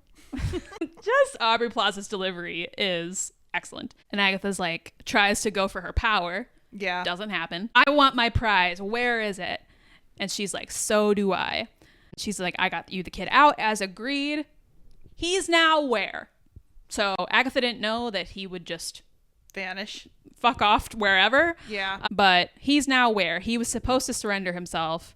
That means you're coming with me. I'm thinking death by 1,000 cuts. Okay, hold on. No, because I'm still confused by some of this. Oh, please. I would love to explain it. She got the kid out of the illusion, but Rio was in there. Rio had no problem going in and out of the illusion. Right. So she got the other kid out of Billy. Wait, what? No, I am saying that Billy is kind of holding on to Tommy. He's the reason Tommy hasn't died yet. Billy put Tommy in a body just now. Yes, but he's been carrying Tommy with him this whole time. Is my point. And Agatha's like, I got him out. He's no longer being held captive by Billy. And that's part of her being like, and where is he? Where the fuck is this other boy so I can take him? No, I think I know, but I'm talking going about with Billy. it. I'm going with it. Actually, I think this is important because I think they're talking about Billy because I don't think Rio knows yet what they just did to put Tommy in a body. She doesn't know that. No, exactly. Okay. That's part of my point. Okay. Is like, I think part of the reason she hasn't been able to take Tommy, she can't take Billy. Billy's in a body. Yeah. She should be able to take Tommy. Okay. She can't. Okay. Because Billy is protecting him from being taken. Sure. So her whole thing too is like, get him out. Get him out of Billy's control. I think that's where you lose me. I don't know. I'm standing by it. Okay. I'm telling you, those pronouns are very confusing. Yeah, I mean, it is. She does want Billy, though. She wants Billy's soul. Anyway, death by 1,000 cuts. She breaks all the windows in Agatha's house and cuts her with them. And at which point you and I both went, ooh. Yeah. Ouch. It's a real visceral scene. Real visceral, real personal method of attacking someone. Let's just say that. Okay, and then Agatha realizes, oh, it's the fire phase. Like, she looks up at the moon and sees, like, the sliver of the first quarter moon, fire phase. And then she does Alice's, like, spell to expel evil. To which Rio's like, you're calling me evil? I'm the natural order of all things, baby, and you love me. And she blows away the, like, sand or whatever it was that Agatha was trying to use to draw the circle around herself. Yep. And she says, you are a coward. When she calls you a coward, hit the deck. We get that manifestation of Lilia's warning. She throws everything at her, including the kitchen sink. And I find everything Rio says in this scene interesting, but at this point she says, why don't you want me? Girl, where'd that come from? Okay. Why don't you want me? And then she, like, this is where she slashes Agatha's Achilles, which, oh my God, you and I were both like, ow, that hurts. God, that I literally hurts. feel like I could feel it. Yeah. Ugh. Oh, it's so nasty. And then Agatha's trying to use Jen's, like, water healing spell to heal herself, but it doesn't work. Agatha's always taking notes. Well, yeah, and I think, like, this is, like, the idea of, like, she needs her coven to survive because she's learned from them and she's trying to use their knowledge to save herself, but she can't. Right. She's only one person. Well, yeah, and, like, yeah, she needs her coven to confront this. But they aren't here, most of them. So then Rio ties her up with some vines, which have thorns on them, I think, and look very Yeah. painful. Like grabs her by the neck first. Yeah. Yeets her back and then grabs her other limbs. Ties her up. And Rio starts stalking towards her with the knife. The costume at this point is looking She looks great. great. I keep saying that, but I it's can't. true. Yeah, it's hard to explain the fabric situation that's happening here, but it's like somehow very billowy without being like too flowy or like feminine. Do you know what I Yeah. mean? I don't know. There's like a rigidity to it. Yeah, there's a structure to it. Exactly. yeah, Even yeah. with the wind blowing. It's like it makes this kind of not like a shell, but yeah, like a structure around her. I don't know. It's really cool. I've listened to a bit of like talk about the discussion about the costumes of the show. Very fun. Okay, starts talking towards her, but then the lights start flickering in the house, and there's a bunch of like fairy lights on the fence behind Agatha that all go boop, boop, boop, boop, boop, like go out one by one, which is one of it's one of the most satisfying effects. Do you think there's a way they do that practically?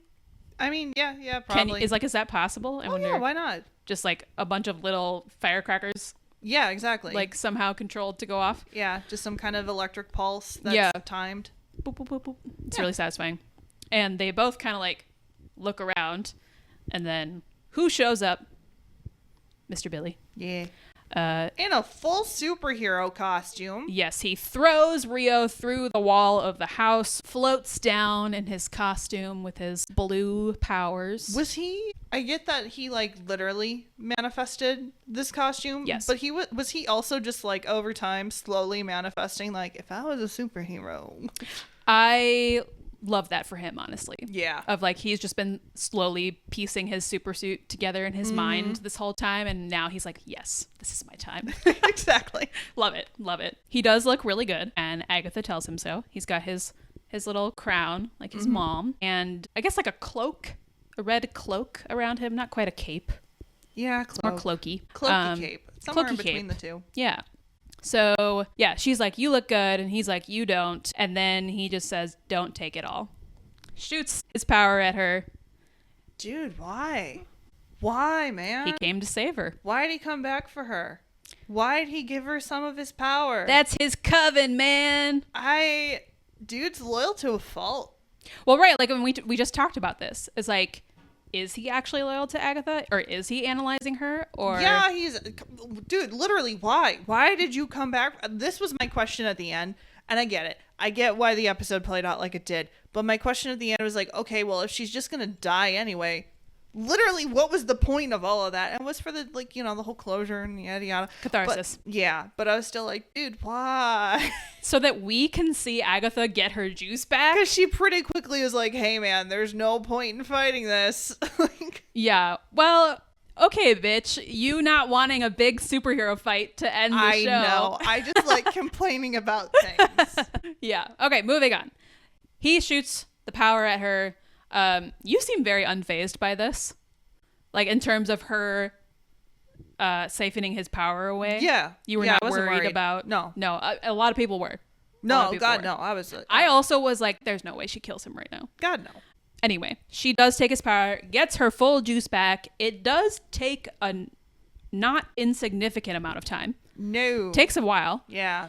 for her to fully power up, get her own costume back. She manifests her costume as well, back from the WandaVision finale was the last time we saw it, and then she turns She it cuts off. it off. Yeah, she stops She it. cuts it off. But I think the point was, and we kind of talked about this, was as opposed to when she took the power from Alice, that really was more like unconscious, and this was like he was like giving it to her. So she was like, okay, like let me take all I need and then I can stop. Gotcha. And I think also like we're supposed to think like, he has like Scarlet Witch level chaos magic. This is a meteor type of magic. Yes. She can fill up on this and not feel hungry for more. Yeah, and that was part of what I pointed out too while we were watching the scene. I was like, he's fine. I'm like, his mom threw so much at her and was still able to do everything she did. I'm like, he gets a little zombified, but just a little bit. Yeah. Then he snaps back. He's fine. So Agatha has her triumphant moment. Again, the music, her full theme plays here, I think, which is really cool. But then Rio comes out and her theme also plays, which is like I can't even explain it, but all the music is sick. She's like, okay, it looks like you two are finally on the same page, so I'll let you decide. One of you stays with me. Like, I need a soul. I need a body. The other walks free. And then this is where they start fighting. I can't remember if it's Agatha or I think it's Agatha yeets Teen out of the way. Oh, you think it was her? I can't remember now which one of them it was. I thought it was Rio for some reason. Could have been. It could have been either one of them. Honestly, like they got to fight it out for a second. Like, honey, this isn't about you. We got a score to settle. Yeah, and this is like a fun/interesting choice for them. So Teen gets yeeted out of the way through the greenhouse.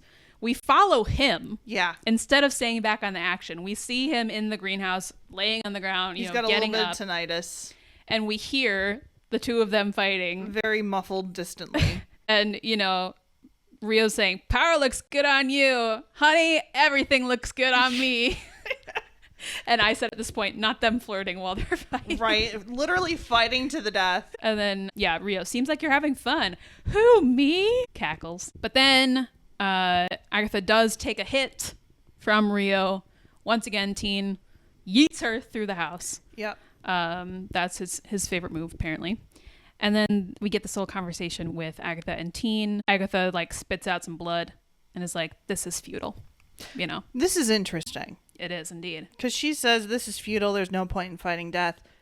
I'm sorry. Didn't his mama kind of just say, fuck you, death? Although she created new life, I suppose. She didn't bring people back from the dead. Well, and then she had to, take down her world eventually. All right. Okay. Yeah. We can't fight death. She says, it should be me. He says no. She's like, yeah, it should be me. And they have this cute little moment and she's like, you're not bad. Neither are you. She's like, well, you're the only one who thinks so. Yeah. I really like this because it's cute and touching, but not overly sentimental, which would not be right for either of their characters. It would not fit the MO of either of them. No. And it's just kind of this recognition for a moment of you're not bad, neither are you. Because Teen's really struggling with that too, of am I a bad person? Oh, yeah. And he hasn't even figured out about creating the road yet. I think that's part of his conflict too, of am I William or am I Billy? Did I take someone else's life to be here? Exactly. Well, yeah, and that goes to his question about Tommy as well. Yeah. So this is her confirming at this point, no, you're not bad. And then, okay, Rio comes back out and Billy gets up and says, I'll go with you. And we see Agatha behind him still on the ground. And she just kind of I don't even know what she does here. She spits out some of the blood and is just here we go. I don't know. She puts her game face on kind of. But she gets up and what'd you think was going to happen here, Camps? Any particular thoughts? No, and this is the part that I'm still kind of processing through. So she says, take him. And he's like, what? She's like, you heard him. The boy, as promised. It's over. Put my yard back. Plant some azaleas on your way out. She's got she's fully put back on her Agatha, the bad evil witch persona. Mm-hmm. Right? And, again, survival? She, up until this moment, this is my theory. Up until this moment, she had resolved to give her life in place of Billy's. Yeah. And then when she's actually confronted with doing it, it's the survival instinct kicks in and she can't do it. Sure. And she just automatically it's her autopilot. Puts her armor back on. Yeah.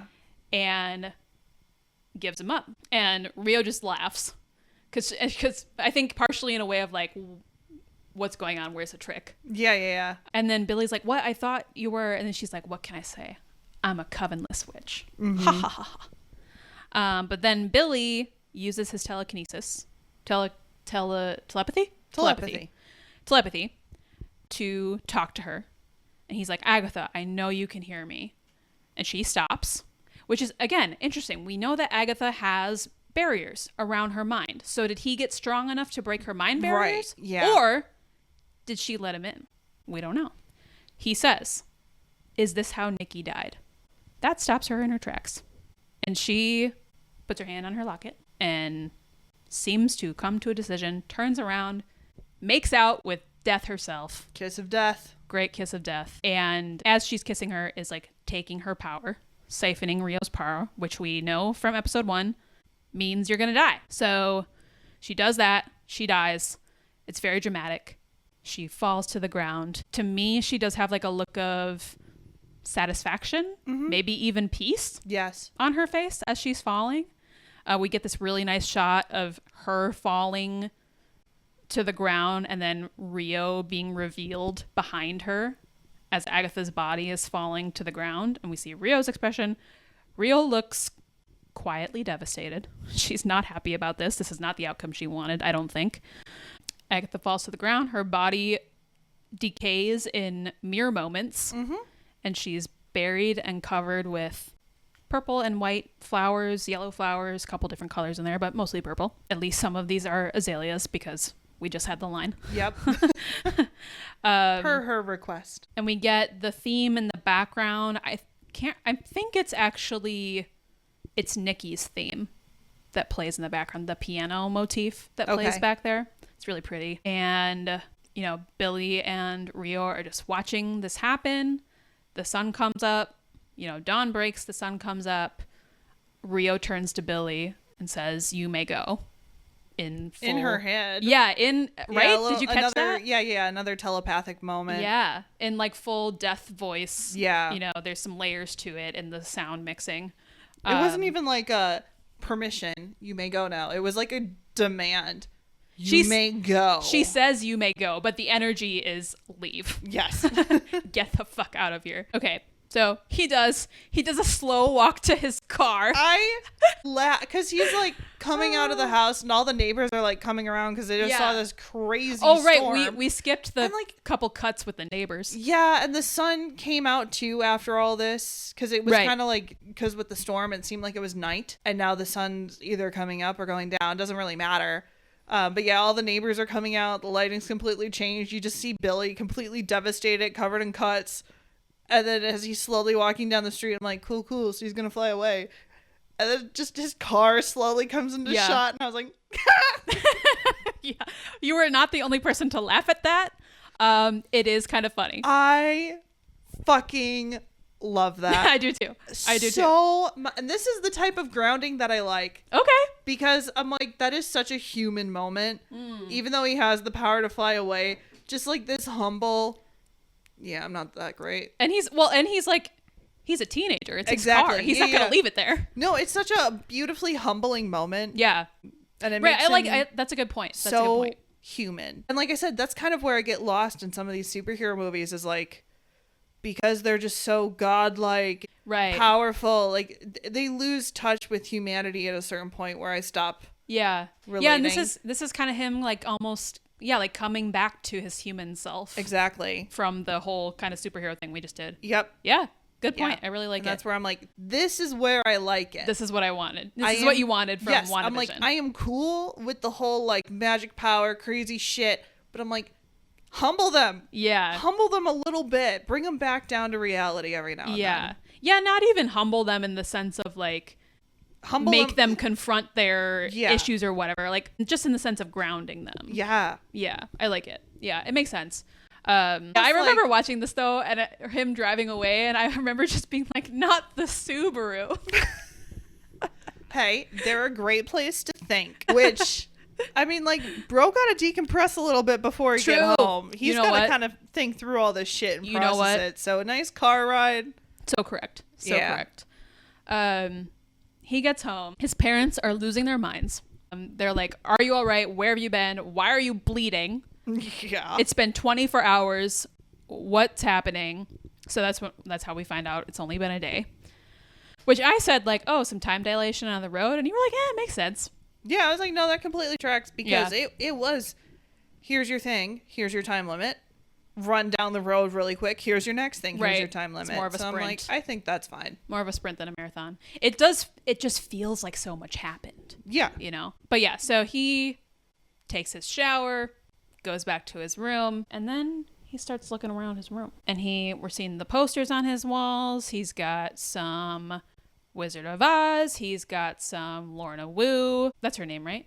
Yeah, Lorna that Wu. sounds right. I Ballad wouldn't of- know. I'm horrible at names. Alice's mom, who sang the Ballad of the Witch's Road. He's got, what else is on his wall? Rocky Horror. Rocky Horror, Buffy, which I know was a big inspiration for some of the writers on the show. A few other ones. He sees some figurines on his shelf. He sees the Wicked Witch figurine. And then we hear some of these lines from Agatha. She says, the Witch's Road doesn't exist. You're lying.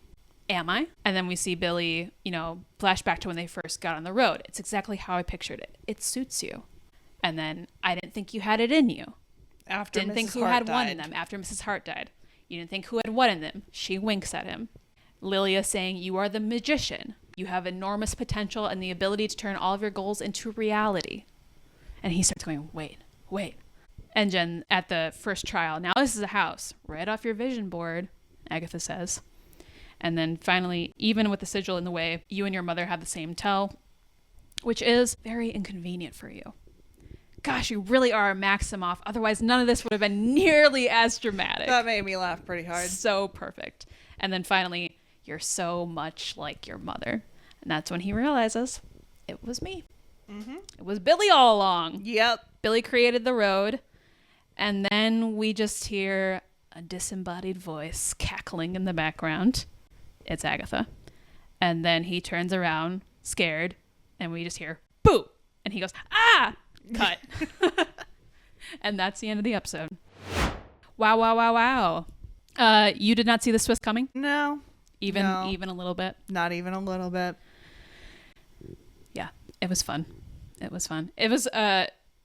It was Explains why when Jen and Lilia got yeeted off the road, why they didn't die. sure. Because he broke his own rule, which was don't go off the road. He's the one who did that, so. Yeah.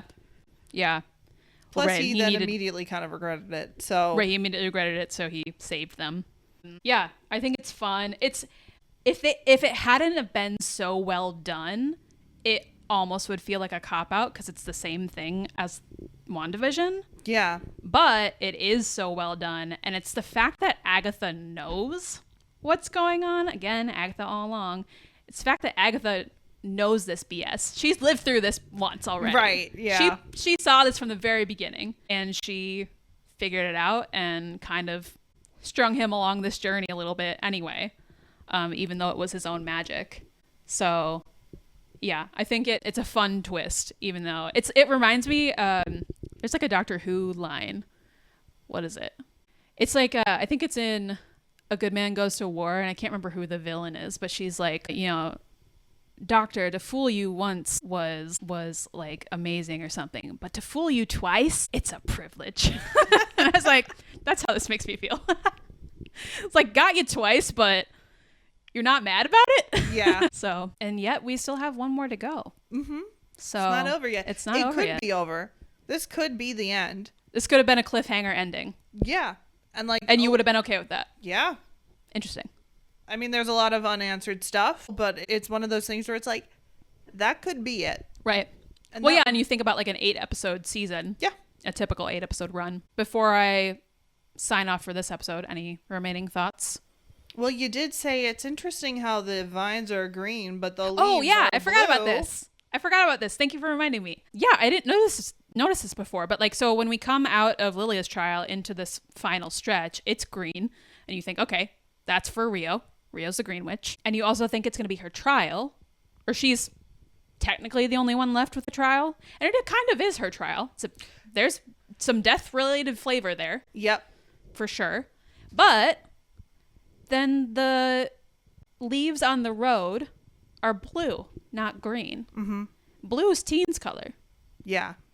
So I like that it's a little bit ambiguous here more at the end of like, is it, it's Teen's trial, but also kind of Rio's trial. Yeah. And I like that Because the challenge is Agatha all along. Or I The should obstacle. say the challenge all along was Agatha. yeah. It's really interesting because it's like everybody kind of gets their closure here a bit in this last trial. Like Jen unbinds again, and to your point, by way of Agatha. Yep. She does it herself, but Agatha's involved. Teen/Billy gets what he wants, which is he puts Tommy in a body, also guided by Agatha. Yep. And then Rio is not actually in the trial, but Rio's always kind of, her presence is felt.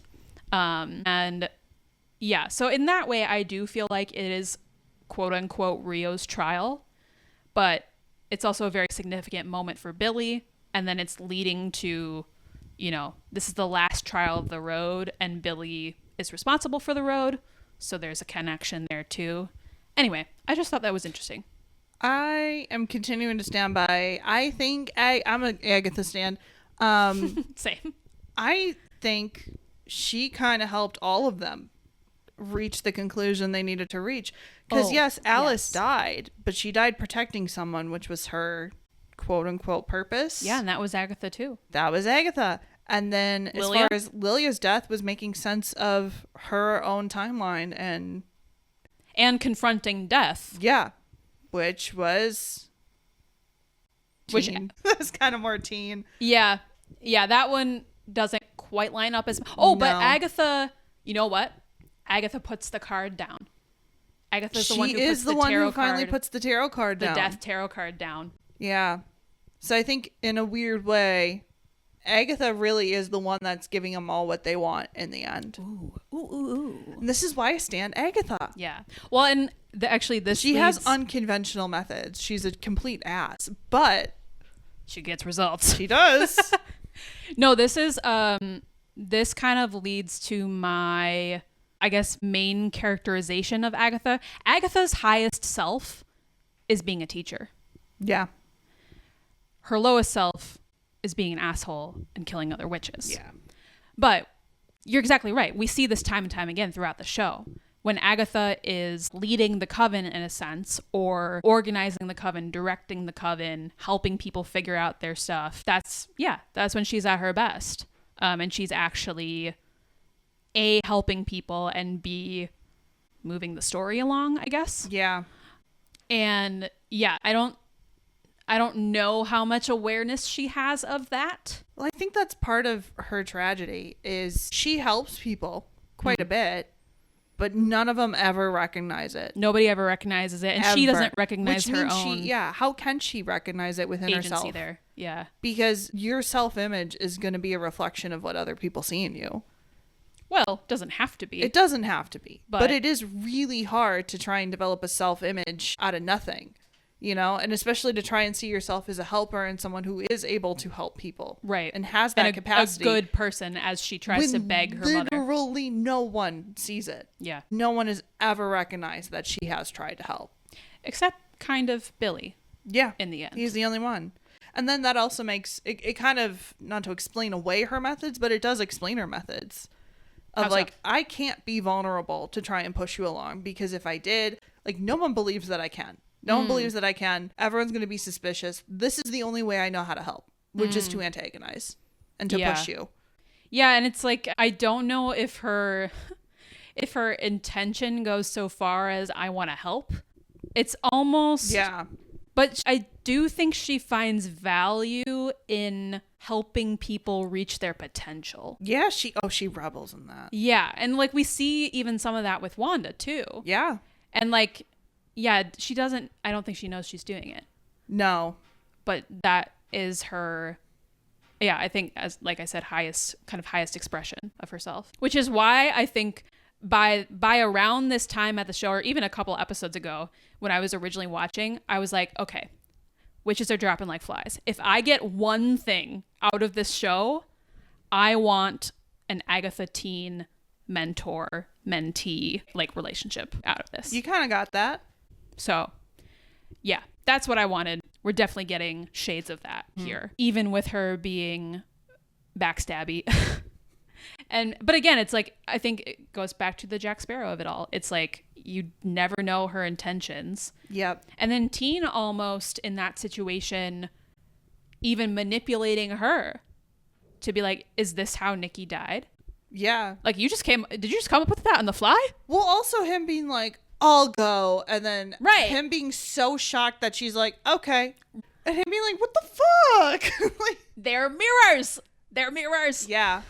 Yeah. They're the same. Like, part of it, I agree with you. I think part of it was her default mode kicked in and she was like, okay, self-preservation. Right. I think a little tiny part of it was like, maybe I can call their bluff. Yeah. And I think it can be both ways. Yeah.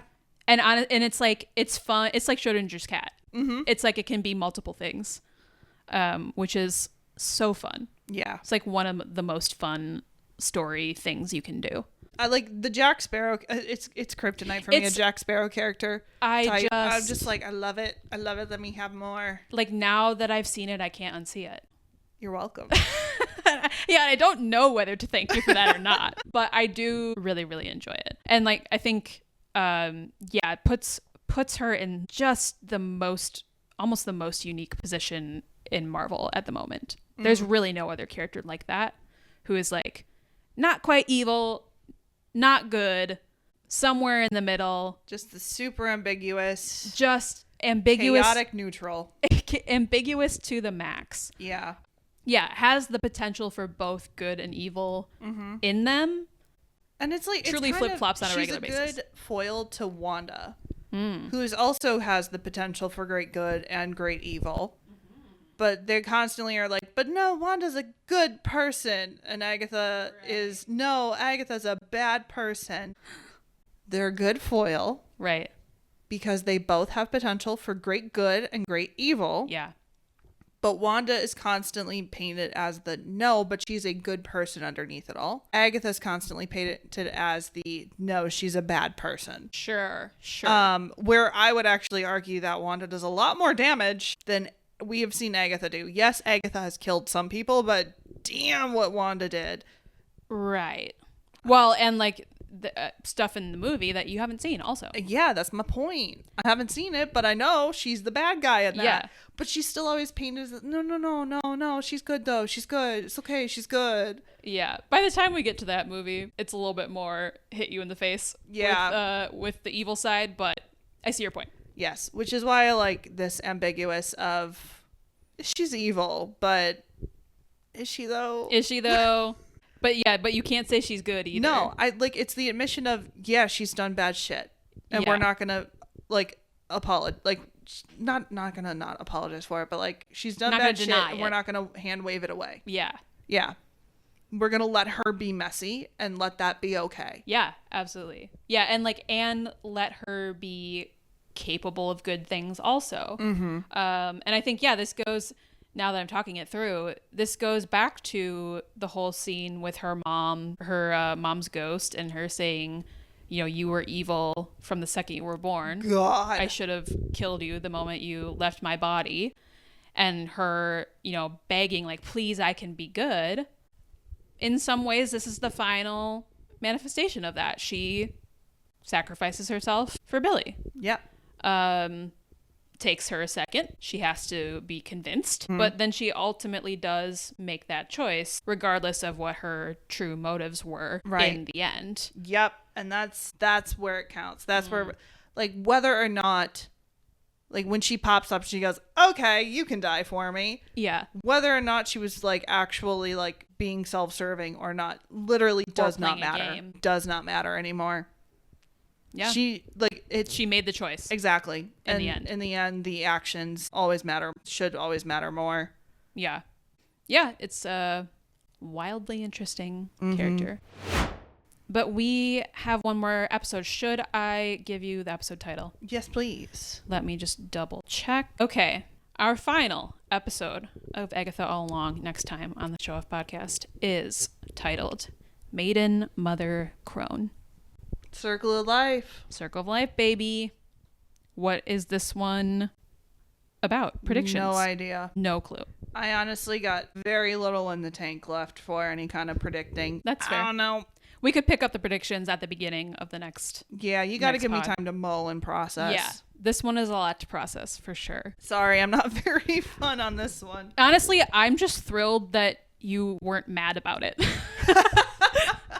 I am so happy that you weren't angry at this. No, it was very well done. Yeah. And I am looking forward to this finale. I just hope I'm not disappointed. I don't think you will be. I think I want to like it. I want to like it so badly. And I'm so terrified. here's what I will not spoil for you, but the superhero battle, we've had as much as we're gonna have. Yes. So does that make you feel better? Yes, it does. Yeah. Okay. Yeah, I like this final episode a lot. I'll leave it at that. We'll find out next time on the show off. You can, in the meantime, follow the pod, subscribe to us on YouTube or your podcast app of choice. You may also leave us a comment or a review on any of those platforms, including Spotify.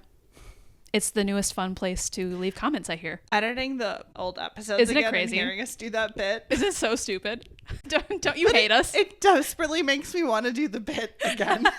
I just did full circle. It's funny again. I just did a tiny bit of it. I just did a tiny version of it. I know, and I love it. Leave us a comment on Spotify, y'all. Honestly, anywhere you leave us a comment, we would be delighted. Mm-hmm. Let us know what you think of Agatha, what you think of our discussion, any points you want to add, anything I missed. What do you think about my absolutely correct trial order theory? Please let me know. That is pretty great. Good stuff. You can also email us at theshowofpod@gmail.com if you got anything else you wish to say. Recommendations, thoughts, all are welcome. Ooh, what show should I make Amanda watch? What show should Campy make me watch? What do you think would be her pick? Probably something British, if I'm being honest. I was totally gonna say it's probably gonna be British. Yeah. They tend to make shorter series. Oh yeah, exactly. Also. That's my What's that one show you told me about that's like 3 episodes long? Oh, The Ambassadors? Yeah. We could do that one. That sounds fun. There is a lot that happens in just 3 episodes. Yeah, we could we break it up even into like 6, or would that be weird? That might be weird. Okay. Never mind. Well, we'll figure it out. Yeah. One way or another. But yeah, if you got Rex, hit us up. That'd be fun. Also, just general show off recommendations. Yeah. I'm open to it. It'd be fun to do like where both of us are doing a first time watch. Yeah, like a listener submitted show. Tell us your show and your episode and why you would pick the show and that episode. Tell us what to look out for and we'll talk about it. Yeah, that'd be a lot of fun. That'd be super fun. Maybe that's season 3. Yeah. We'll find between like listener submitted Rex and like Rex from our friends. Mm-hmm. That'd be so fun. And then we can both be surprised and blindsided by whatever like, what the hell is going on in this show? Yeah. Always so many possibilities. Okay, I think that is it. Time for us to peace out. Bye. See ya. Thanks for listening to this episode of The Show Off. If you enjoyed this one, go ahead and leave us a 5-star rating on Apple Podcasts. And give us your review of our episode pick for this week's pod. You can also email us at theshowoffpod@gmail.com. See you all next week.